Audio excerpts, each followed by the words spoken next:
Hello, hello, hello. My name is Asher, and today will be the first podcast I do.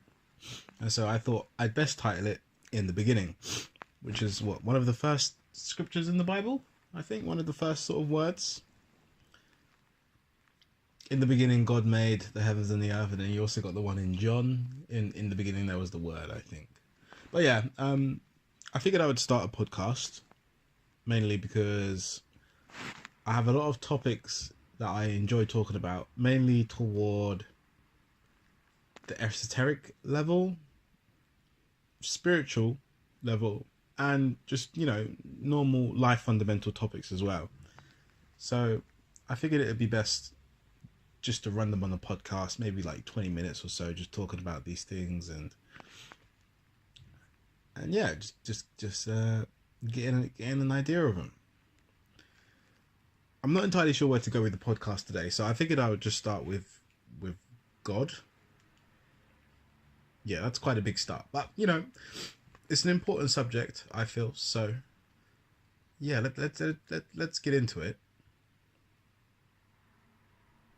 So God, in the beginning. I mean, firstly, let's address the question: is there a God? Is God real? If God is real, what is God like? Does God have a personality? What sort of God are we dealing with here? Because I think there's a lot of confusion in this area, and people don't really know what to believe when it comes to God, because there are so many different interpretations of it that you don't know which side to go to. Um, Perhaps most people, including yourselves, have most likely formed your own beliefs about it, and those are the beliefs that have resonated with you. But considering the fact that you're listening to me and the title says In the Beginning, I expect that you're also looking to hear my opinion. So yeah, I would definitely like to share my opinion of God with you. So firstly, what is God to me? Who is God to me? Sort of these questions. God to me is not a set word or phrase or name. So that would mean that love is God would be inaccurate to me, or justice is God is inaccurate to me. I don't agree that you can give God a nature in a name. So to me, justice is a name. To me, April is a name. To me, love is a name. These typical words that we use on a day-to-day basis, these are names for a nature of existence, a vibration of existence. And the vibration of love has a certain ring to it. And if you were to call your child love, people would look at that child in a different way.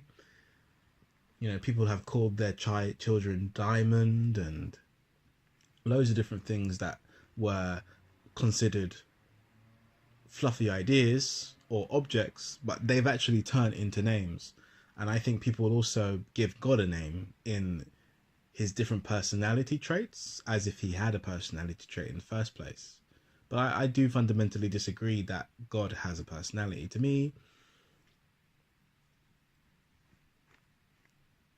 me, it would be inaccurate to say justice is God, but it would be accurate to say that God is justice.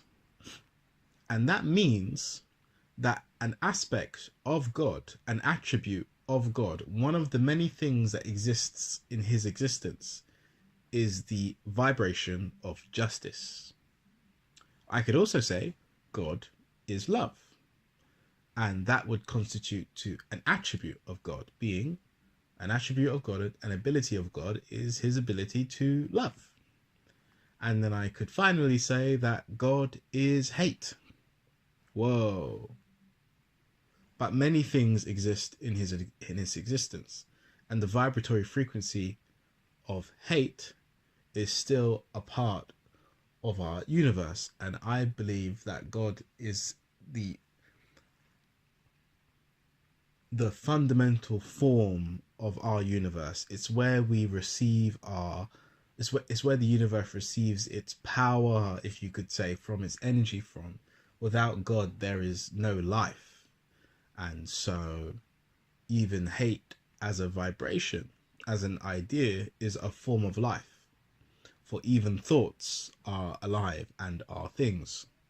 And so to say that hate is not a part of God is actually, to me, inaccurate, because God is all things and everything. So then, God is, which is expressed in the scripture in the Bible. I am.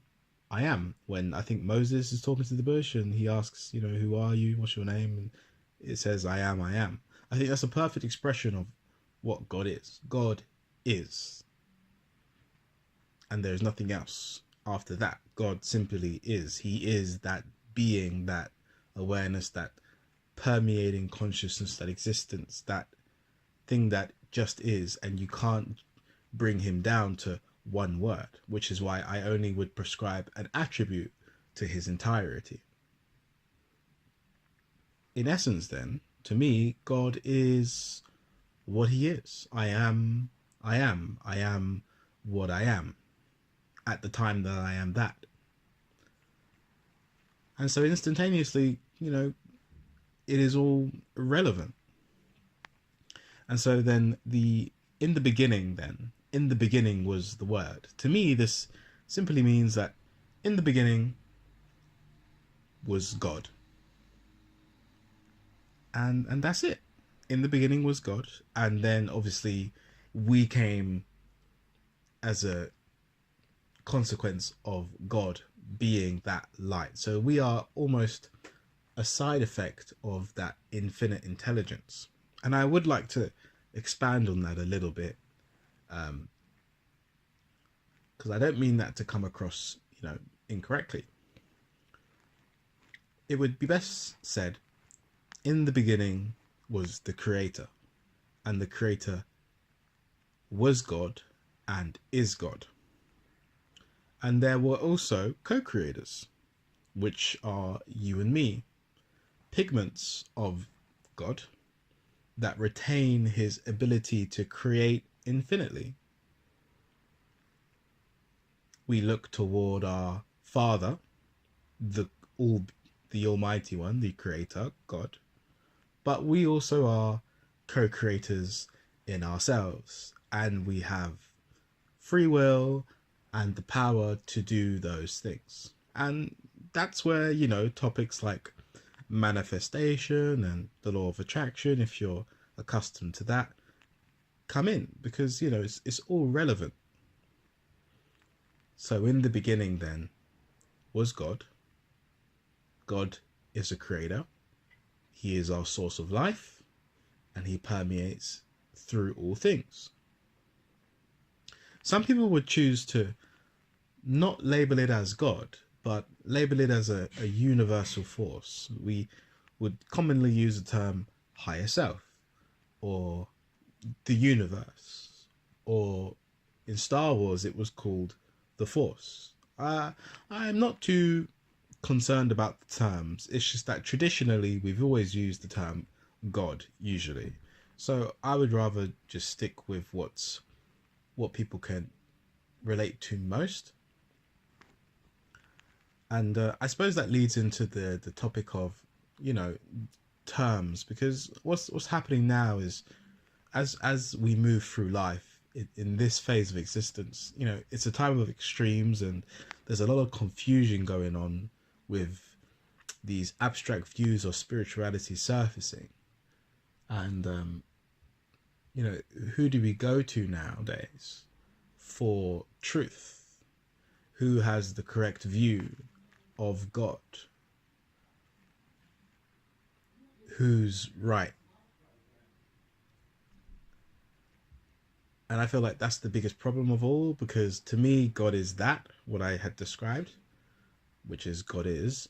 But to someone else, God actually is in a set category. God actually has some form of personality. Hell, some people even give God a name, like Jehovah, or I don't know,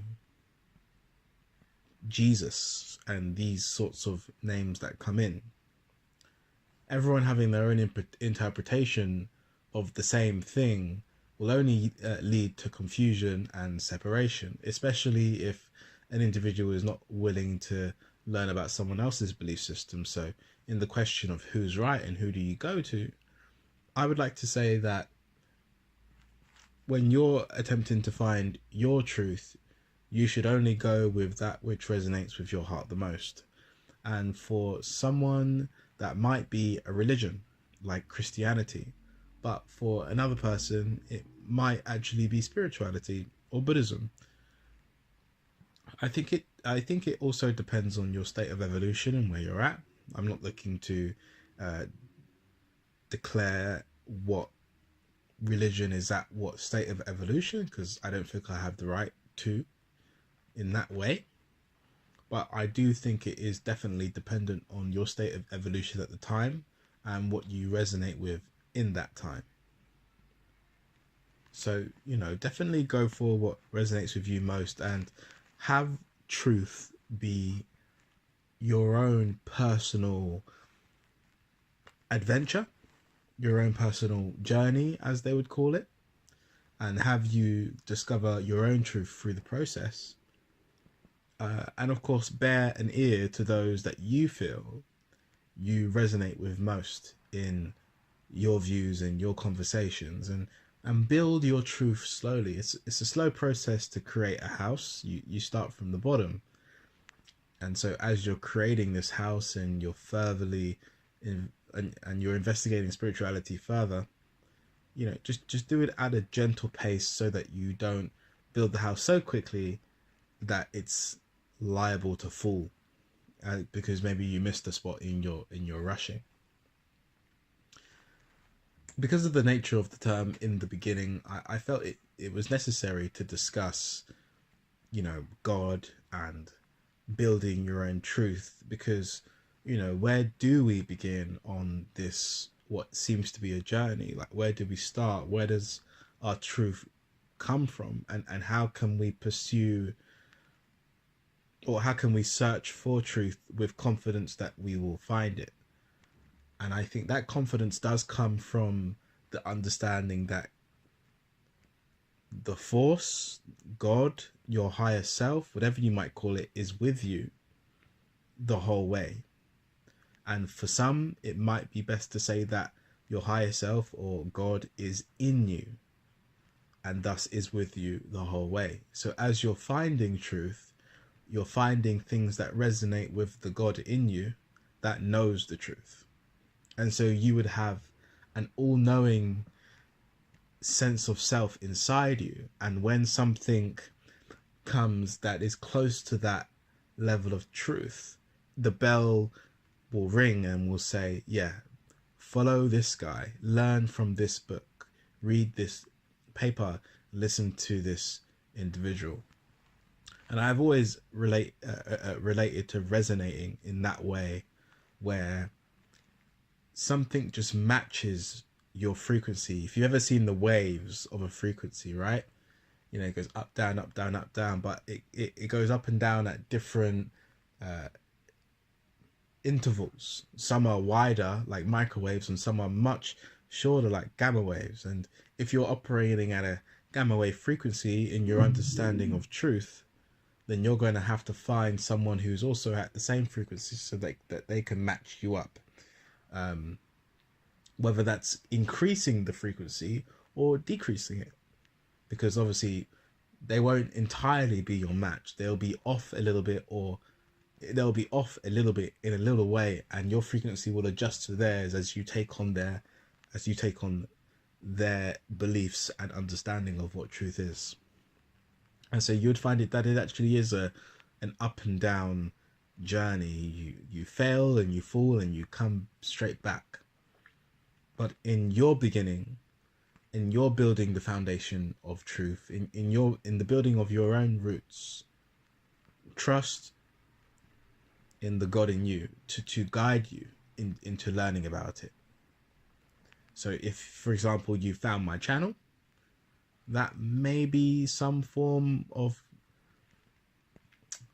fate, or that might be, if you're more based toward the law of attraction, a manifestation that occurred. For the views that I might have, might be exactly what you're looking for as we further expand on greater topics. So yeah, that would about conclude the in the beginning sector. And if anyone is interested in maybe dissecting the Bible a little bit, and checking out Bible interpretations and how the Bible would interpret these scriptures, I'm quite happy to do that. If you're more interested in the, let's say, for lack of a better term, advanced sort of esoteric understandings of these terms, I'm also happy to do those as well. Let me know what you think and what direction these podcasts should go in, and we'll take it from there. So thank you for listening, and I hope you have a wonderful evening, for it is night where I am. And all the best. Thank you.